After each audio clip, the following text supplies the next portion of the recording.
Story time about how I got my ex-boyfriend back for cheating on me. So a lot of background information. My ex and I were together for almost 2 years, and throughout our whole entire relationship, he had been cheating on me. I'm not surprised though. But what I am surprised about is that he was cheating on me with my best friend. Well, my ex-best friend now. Before my ex and I got together, my best friend had a crush on him for like a week, right? And then she got a boyfriend.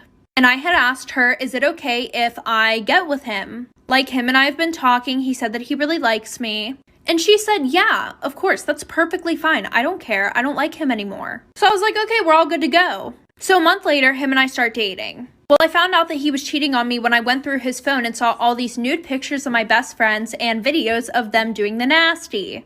So I decided I had to get him back. And my best friend, of course. My best friend was still with her boyfriend. But her boyfriend was my ex-boyfriend's best friend. Like for part 2. Part 2 about how I got my ex-boyfriend back for cheating on me. So I'm just gonna throw this in here real quick. I'm pretty sure the only reason why my best friend did all that stuff with my ex was because she was pissed off at me for actually dating him. Because from what I had heard through other people who knew that she was doing that with my boyfriend, they said that she didn't talk to him or anything anymore. And that she really actually loved her boyfriend that she was with. Little TMI. Throughout my boyfriend and I's whole relationship, he would beg me to be open-minded while being intimate. And he would want to do things that I really just did not want to do. And there was a long list of things that he wanted me to do. So a week later, I told her boyfriend, but I told her boyfriend not to tell her because of my plan. And that whole week, my boyfriend was apologizing to me, saying he was so sorry and that he wants me back, blah, blah, blah, blah, blah. And my best friend thought that her boyfriend was loyal as fuck. Not anymore. So I told him about my plan, which was to do everything that my boyfriend begged me to do during our whole relationship with him. And for him, it would just be enough to send it to her because she thought he was loyal. Like for part 3.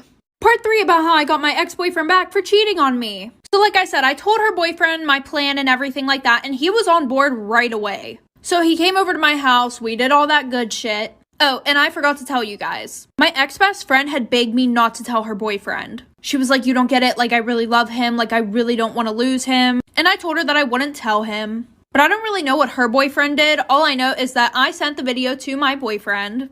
Oh, and also my boyfriend begged me not to tell her boyfriend because they were best friends. But I did it anyways, and like I said, I sent it to him, and I sent him a long paragraph. And then he sent me, oh, how could you do this to me, blah, blah, blah. You just ruined everything for me. Things will never be the same between us. And I was like, yeah, okay, good. I don't care. You were a piece of garbage anyways. But however, my ex-best friend, she took her boyfriend back, and now their relationship is toxic as fuck, and he cheats on her all the time. And they've been together now for like 3 years. Karma is a bitch.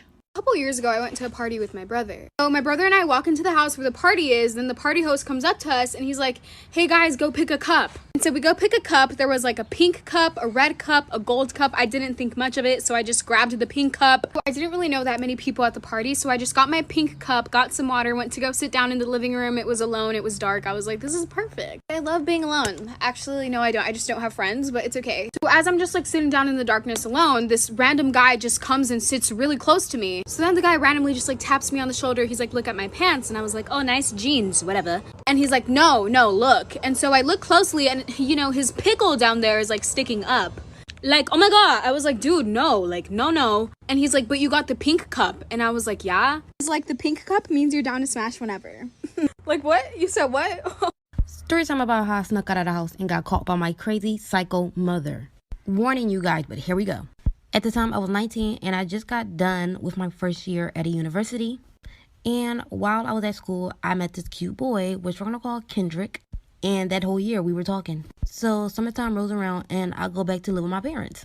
And when it came to my parents, they were very strict about me talking to boys, especially my mom. And I know I was 19, but my mom did not allow me to go out if she didn't know where I was at. So this one day, Kendrick is like, oh, we should go out one night. And I went and told my mom that I was going to the mall with my friends. But as the time got later, it was like too late. And my mom started blowing up my phone. And usually when she does that, I'm in big trouble. So I just decided not to pick up. Because I know I'm going to get in trouble anyway. So I might as well stay out and have fun with whatever time I had. But that was the biggest mistake. Y'all come back for part 2 because it gets bad. Really bad. Part 2 of how I got caught sneaking out of the house by my crazy psycho mother. So like I said earlier, I was out and she was blowing my phone up and I was not answering. Because I knew I was going to get in trouble anyway, so I might as well just have fun. Well, as the night was getting later, I had to go home. And when my boyfriend Kendrick dropped me off, there was a whole bunch of cars outside of my house, and police cars. When I walked into my house, I saw all of my family, uncle, aunts, cousins, police. It was a whole bunch of people in there. I had my uncles and aunt walking up to me asking what happened to me. Said they called the police because they thought I got kidnapped. At one point, I was going to lie and said I got kidnapped because I didn't want to get in trouble. But I just told everybody I was out with a friend. But when my mom saw me, it was over. It was over. I should have just went ahead and buried my grave then and there, because I got my ass whooped in front of everybody and the cops.